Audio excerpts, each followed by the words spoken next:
Many of our ideas about God come from ancient Greek philosophers like Aristotle and Plato.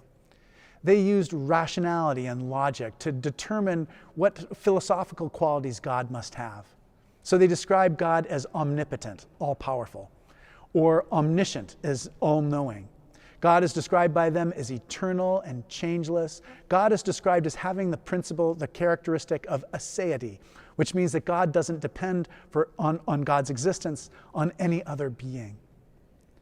In the New Testament and the Hebrew Scriptures, we give it a much richer picture of God. They fill out the idea of God using many different metaphors. In the Old Testament, God is described as the Prince of Peace. God is described as the King of all nations. God is described as the ultimate judge, as eternal, as almighty. And in the New Testament, there are many more pictures too. Jesus even describes God as a kind of mother hen gathering her chicks into herself. Now, we have many philosophical pictures of God, many poetic pictures of God.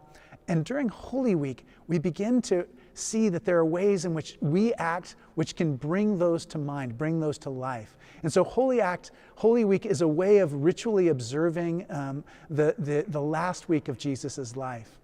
So we do that through Maundy Thursday, when Jesus shared his last meal with his friends.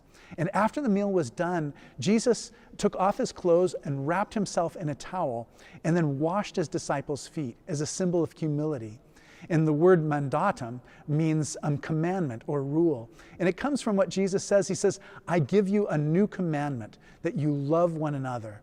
And that is the new rule that Jesus gives us on Maundy Thursday. On Good Friday, we hear the story of Jesus' death and crucifixion, how his friends betrayed him, how the leaders of the people said that it would be better for one person to suffer than for everybody to suffer, that being the rationality for having him being crucified and killed. And then on Easter, we read the story about how Jesus appears in mysterious and unsettling ways to the people he loved most. Now, one of the most interesting things to me is that it's not just about seeing any person who comes back to life. The disciples were experiencing seeing somebody who came back to them, somebody who they'd harmed and put in danger through their own actions.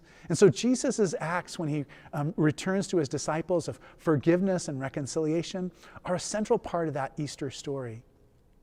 Now, we've been through a lot together. There have been really hard times that we've all faced. And it feels a little bit like darkness is going to be around us forever. And yet, there is this sign of life. There is this reminder that God longs to join us together, to gather us together like little chicks. God longs for us to be reconciled both to God and to one another. And there is a sign of peace in Jesus' love for the world. My name is Malcolm Clemens Young. I'm the Dean of Grace Cathedral in San Francisco, California. Thanks for watching More Good News.